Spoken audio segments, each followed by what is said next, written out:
제45회 국무회의입니다. 대통령님께서 개선언과 함께 모두 말씀을 하시겠습니다. 네, 제45차 국무회의를 시작하겠습니다. 네, 오늘은 얼굴 못 보던 분들이 아주 많이 오신 것 같아요. 전부 다 장관님들은 국정감사 불려가시는가 봐요. 네. 국회 가야죠. 국회가 중요하지. 네. 국회가 1년에 여러 가지 일들을 하지만 정기국회의 국정감사는 제일 중요한 일 중에 하나죠. 국회가 국민을 대리해서 하는 이런 국정에 대한 감시, 행정부, 사법부에 대한 견제활동, 이건 헌법이 정한 국회의 의무고 권한인데 우리 정부도 적극적으로 국회의 국정감사 업무에 협조하시기 바랍니다. 그런 차원에서 오늘 대부분 상임위가 있는 장관님들은 다 거기 가신 거죠? 장관님들이 대신 참석하셨는데 제가 일단 몇 개 물어볼 텐데 곤란한 질문을 할 수도 있습니다. 네. 자, 그건 그렇고 몇 가지 말씀을 드리도록 하겠습니다.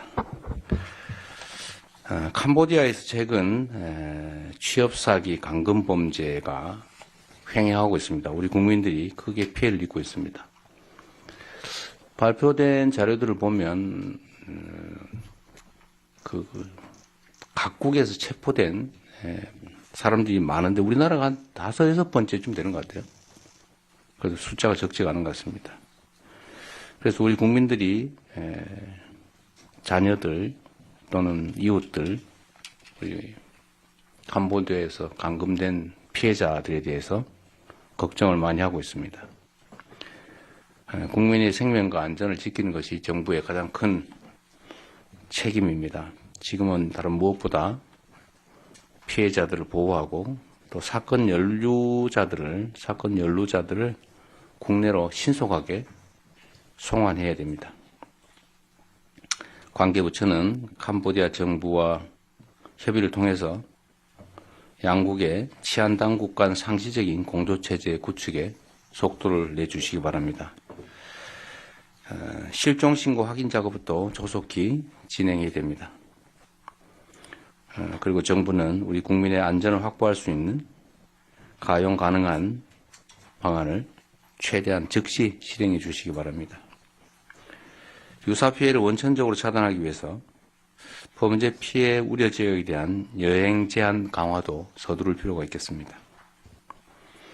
그리고 국민들이 재외 공간에 도움을 요청하면 즉시 또 상시 대응할 수 있도록 관련 제도 정비, 또 인력 예산 편성에도 만전을 기해 주시기 바랍니다. 들리는 얘기하면 현지 우리 교민들이나 국가기관 소속 공무원들이 자기 사비를 털어가지고 지원을 해주고 있다 이런 얘기도 있던데 최소한 예산 문제 때문에 업무에 지장이 생기지는 않게 해주시면 좋겠습니다. 가용 자원을 총동원해서 신속하게, 정확하게, 확실하게 대응해 주시기 바랍니다.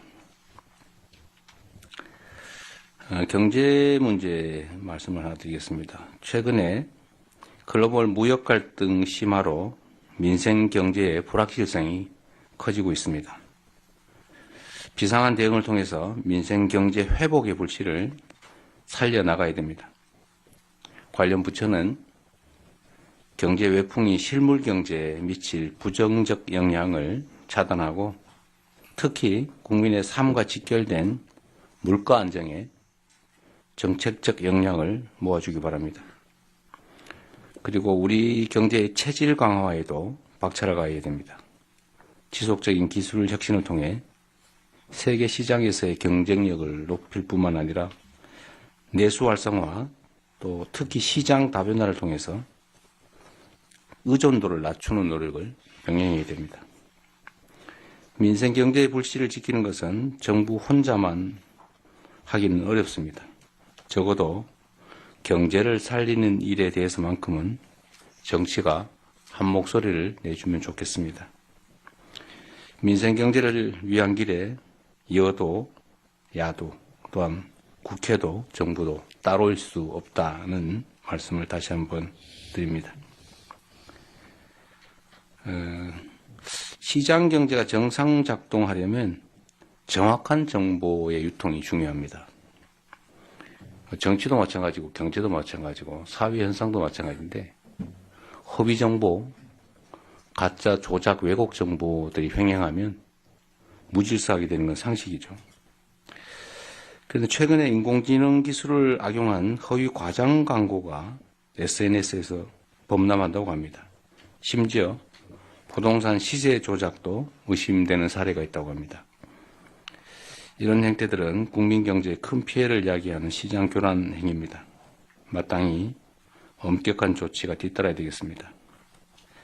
관계 부처가 이런 시장 질서 일탈 행위를 바로잡기 위한 근본적인 대책을 강구해 주시길 부탁드립니다.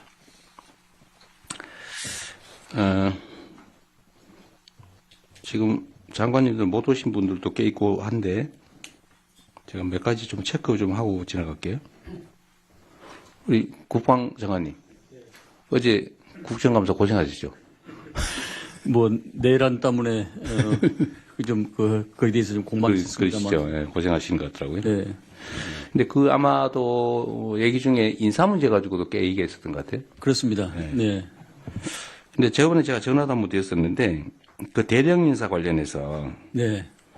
내란 관련 의심되는 사람을 왜 승진 대상자로 만들었냐? 네. 그 지적이 있었잖아요. 네, 그렇습니다. 어제 국회에서 또 했나요? 그 관련해서 좀 질의가 있었습니다. 근데 이거는 제가 전에도 말씀드렸는데 그 인사 제도상 네. 장관이라도 승진 내정자를 마음대로 정할 수가 없잖아요. 시스템이 그러죠. 시스템이 그렇습니다. 이 지금 문제된 그 중령이 육해공군 중에 어디예요? 육군이에요? 육군, 군 검찰. 군 예. 검찰. 예. 근데 여기는 소위 인사 명부의 승진 명부 제도 비슷하게 네. 지정을 해주면 장관도 마음대로 못 빼고 만약 그걸 빼라고 시키면 직권남용이니 뭐 이게 이슈가 될 수 있죠. 그렇습니다. 근데 나중에 문제가 실제로 되면 그때 제외해도 된다는 그때는 거죠. 바로 취소하거나 보류시킬 수가 있습니다. 어쩔 수 없는 측면이 있었다 그 말이죠. 네. 근데 어쨌든 잘 골라내십시오. 네, 지금이야 그게- 뭐부터 하더라도. 만약에 이제 특검에서 피해자로 지목이 되면은 각 기관에 통보가 돼서 아는데 참고인으로 만약에 지명이 되면은 본인이 누구한테 발설하지 아니하면은 그 내용을 전혀 알 네. 수가 없는 상황입니다. 그런 제한 요소가 있어가지고 뭐 어쨌든 이 각군 총장에게도 이 계엄과 관련해서 네. 그런 인원이 적발되면은 바로 엄중 조차도 그렇게 지시를 해놨습니다. 그건 뭐 너무 당연한 일이고. 근데 문제는 이제 우리 국민들께서나 아니면 정치권에서도 보면 네, 이 내란은 정말로 발본색고 내야 되는데 예? 특히 인사에 있어서 가담 정도가 극히 경미하더라도 어쨌든 가담을 한 게 사실이면 부역한 게 사실이면 그건 뭐 승진시키는 건 말이 안 되잖아, 그죠?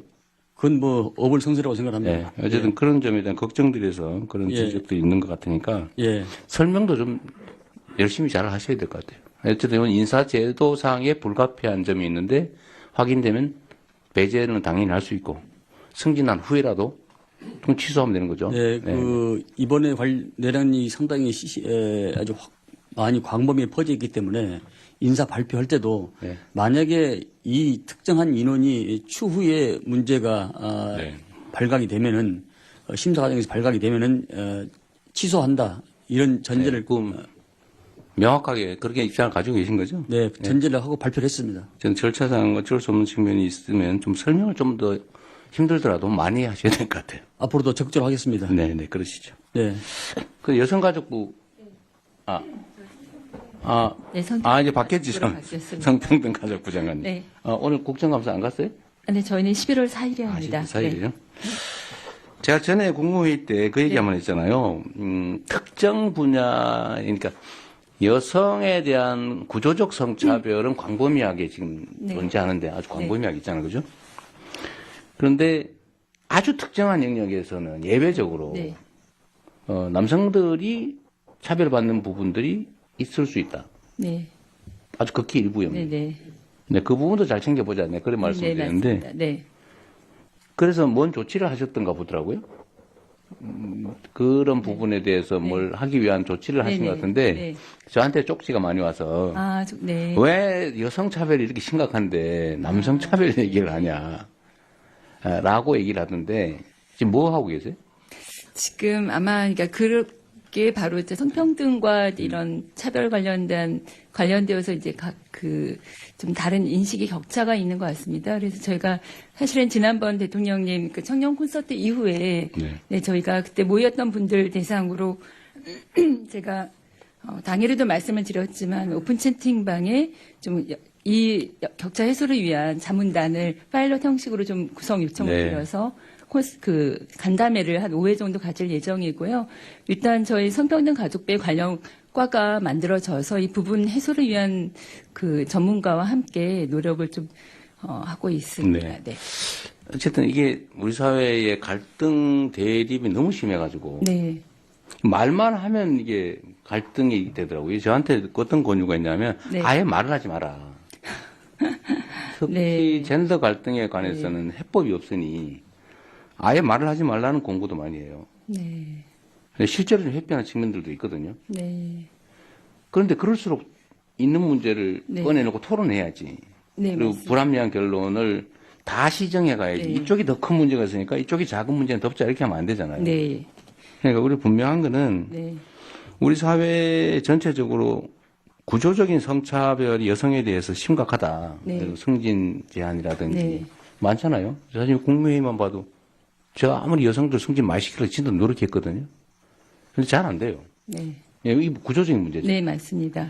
그러니까 뭐 그런 게 온 사회 영역이 있는데 네. 유리천정 문제도 그렇고 그러나 또 특정 영역에서는 반대 현상이 없지 않다 이 말이에요. 네, 맞습니다. 또 그런 의심도 있어요. 네. 그리고 소외되는 느낌도 있단 네. 말이에요. 근데 거기에 대해서는 그게 진실인지 네. 만약 진실이라면 이건 어떻게 시정할 건지 그것도 네. 시정해야 돼요. 작은 문제도 시정해야 되고 큰 문제도 시정해야 되잖아요. 네. 물론 뭐 큰 문제에 더 주력해야 네, 네. 되지만 어쨌든 그런 점들에 대해서 좀 토론을 진지하게 좀 많이 하면 좋겠어요. 네, 네. 있는 아프지만 네. 상처를 해지고야 치료를 할 거 아닙니까? 네. 어쨌든 그렇다고 회피하지는 않았으면 좋겠다는 말씀 하나 드리고요. 네, 네. 그래서 그것도 그런 오해가 발생하지 않게 뭐 가족부 장관께서 잘못했다는 얘기 전혀 네, 아니고 네. 네. 어쨌든 너무 이 불신과 대립이 네. 심해요.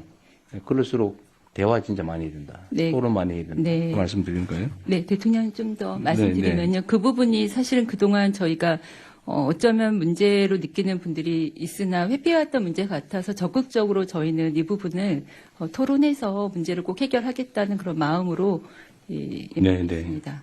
어쨌든 얘기를 많이 들어주시고요. 네, 어쨌든 끙끙 앓지 않게 해주세요. 네, 억울하다 이런 생각 안 들어요. 네, 네. 또 오해만 풀어주고 네, 문제가 있으면 시정하고 네, 크든 작든 간에 너무 우리 청년 세대들은 너무 안타까운 세대 아닙니까? 네, 우리는 기회를 많이 누리면서 살아온 세대인데 힘든 세월을 살긴 했지만 희망 있는 세상을 살았잖아요. 근데 지금의 청년 세대들은 뭐 객관적 상황이야 밥 굶지 않고 뭐 교육받을 만큼 받고 하겠지만 네. 희망이 별로 없는 세대잖아요. 되게 어려운 세대죠. 네, 그러니까 갈등이 심해요. 다 기성세대 책임이죠. 네, 그리고 우리 행안부 장관님은 예. 오늘 국정감사에 가신 모양이군요. 지금 법무부는 어디세요? 감사 누구세요? 미안합니다. 제가 얼굴을 못 봐서. 이건 법무부하고 행안부가 또 동시에 걸려있는 문제인데, 저는 그런 생각이 들어요. 어쨌든 사회라고 하는 게, 특히 민주주의 사회는 정확한 정보가 중요하잖아요. 세상 사람 한 사람이 나라의 주민이고 국가의 권력자인데 그들의 판단에 기초해서 어쨌든 선출직 공무원이 생기고 임명직 공무원이 일을 하는 거 아닙니까? 그래서 정확한 정보가 중요해요. 정확한 판단을 해서 정보가 정확해야 되는데 이 가짜 정보 왜곡 정보로 사람들이 판단을 흐리려는 시도가 너무 많아진 세상이 된 것 같습니다. 과거에는 이게 주류는 아니었는데 요즘은 그게 마치 실력처럼 거짓말을 해가지고 세상 사람을 속여서 판단을 흐리게 하는 게 마치 무슨 능력인 것처럼 이렇게 생각하는 부류가 있는 것 같습니다. 그걸 소위 선동이라고 그러죠. 없는 사실을 막 지어내가 여러 군데서 얘기 들으면 사민성호라고 여기 처음 들을 때는 에이 설마 그러다 두 번째 진짜인가? 세 번째 들으면 아 사실인가 봐. 네 번째 들으면 확실하네. 다섯 번째 들으면 자기도 같이 주장한 거죠. 근데 이게 안타깝게도 현실이잖아요. 그래서 특히 이 정치 영역에서도 마찬가지인데 거짓말을 옛날에는 우리 앙조백 장관이 오래 정치가 있었으니까 전에는 자기가 한 말이 사실과 다르면 사과했잖아요. 그죠? 아, 실수입니다. 그리고 거짓말을 하고 이렇게 그 사과 안 하면 그 사람 취급 안 하고 그러지 않았어요? 정치에서? 그죠? 근데 요즘은 반대야. 거짓말 잘하는 게 실력처럼 보여요. 뭐 그러긴 한데 그 사이에 치르는 대가가 너무 크죠. 근데 그러면 낭비잖아요. 그런데 그게 지금은 시간 지나면 없어지는 수준이 아니고 그게 하나의 세력을 형성하기도 해요. 가짜 정보에 기초한. 근데 그 중에 하나가 이런 거예요. 저는 국정감사하던 국회에 가서 국민을 대표하는 국회의원들한테 법률에 의해서 진실을 말해야 될 사람들이 거부한다든지 가서 대놓고 뻔뻔하게 거짓말한다든지 이거 절대 허용하면 안 된다고 생각해요. 차라리 말을 말든지. 그죠? 그런데 이거 지금 작년부터 국회에서 증언 요구하면 거부하고 말이에요. 되도 않은 이유로. 가서 거짓말하고. 그런데 이거 계속 반복되고 있어요. 그러면 안 되잖아요. 그게 우리 식구들이 할지라도 마찬가지입니다. 여러분도 마찬가지입니다. 앞으로. 그러면 안 되죠. 국가의 기강 문제 아닙니까? 근데 이거를 누가 최종적으로 책임지냐. 검찰, 경찰이 책임져야지. 그렇잖아요. 질서의 최후 유지자들 아닙니까? 검찰, 경찰. 그래서 권한, 권력을 줬잖아요. 사람을 조사해서 벌할 수 있는 권력을. 근데 그걸 행사를 제대로 안 하거나 심지어 그 권력을 이용해가지고 어문 사람을 잡거나 그게 시중폭력법보다 더 나쁜 짓이죠. 사람 잡아 가두고 감금하는 거나 그하고 엉터리 수사 재판해가지고 어문 사람도 잡아 감옥 넣는 게 어떤 게 더 나쁩니까? 국민이 준 권력으로 하는 게 더 나쁜 거죠. 사건을 덮는 것도 마찬가지예요. 나쁜 짓 했으면 상응한 대가를 치르게 해야 질서 유지가 되지. 그래서 위증사건 고발을 내가 알기로는 수없이 했는데 왜 수사를 안 합니까? 왜 그냥 내비두는 거예요? 내비두니까 계속 그러는 거 아니에요? 우리 국무위원들도 국회에 가서 말도 안 되는 이유로 출석 거부하거나 그러시면 안 됩니다. 가서 또 거짓말하고 그러면 안 돼요. 거짓말할 일을 하지 말아야지 아예. 뭐 문제가 있으니까 거짓말하는 거 아닙니까? 그 수사 상황 체크를 좀 해주세요. 왜 안 하고 있는지.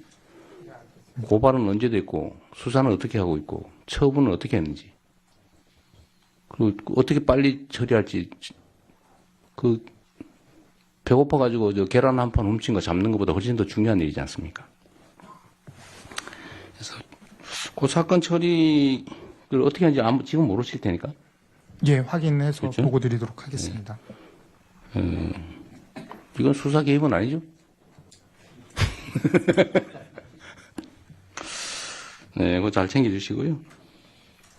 그리고 공직자들은 권한이 주어져 있기 때문에 그 권한을 행사하고 그 권한 행사에 대한 책임을 지고 결과로 국민에게 말하는 거예요. 권한을 가진 공직자가 뭐 그리 말이 많아요. 공직자는 주어진 권한을 행사하고 책임지는 겁니다. 결과를 가지고 평가받는 거죠.